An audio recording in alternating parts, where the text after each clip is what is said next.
Ini Lampau Random. Hari ini adalah hari terakhir aku di Redang Campstay. Perjalanan kami akan bermula daripada Redang Campstay, iaitu Redang Island, menuju ke Jeti Merang, terus menuju ke Kuala Lumpur. Bot pun dah sampai, apa lagi? Let's go! Oh Tuhan, tumbal lagi. Aku busy, Naim, Noim. Bye. Bye. Bye. Selamat jalan, Mat.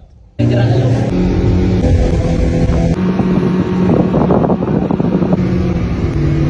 Kami semua dah sampai Jeti Bahar. Perjalanan kami tadi mengambil masa lebih kurang dalam 45 minit daripada Pulau Redang ke Jeti Bahar. Ferry pun dah mendarat, kita menuju ke next destination. Let's go. Lepas Jeti Bahar, kita stop dekat Keropok Lekor Bayu, beli bungkusan dekat sini untuk bawa balik ke Ipoh. Alhamdulillah, bungkusan untuk family dan juga bini aku pun dah settle, kita nak gerak. Specialnya Keropok Lekor Bayu ni, dia pakai dapur kayu. Memang rasa dia berbeza lah. Seperti kita goreng kuih tiaw, pakai dapur Arab. Timing pun dah sesuai, dah tengah hari. Kita berhenti sekejap dekat Tok Ji ni, makan sekejap dekat sini. Yang special kat sini bukan lauk-lauk dia. Yang special kita ada udeh. Lauk dia yang paling menarik perhatian aku adalah pucuk midin masak lemak dengan labu. Menu orang putih pun ada, iaitu chicken mangga. Makan pun dah settle, kita akan sambung perjalanan.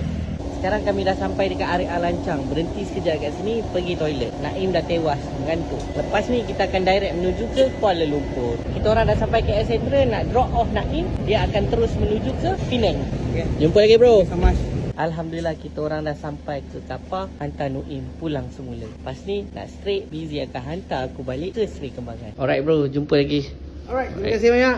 Hati-hati. Alhamdulillah aku dah sampai kat rumah bini aku. Busy hantar, busy nak terus menuju ke Port Dickson. Busy, jumpa lagi. Dadah. Okay, Baik. jangan lupa follow aku. Jumpa kat next vlog yang akan datang. Bye.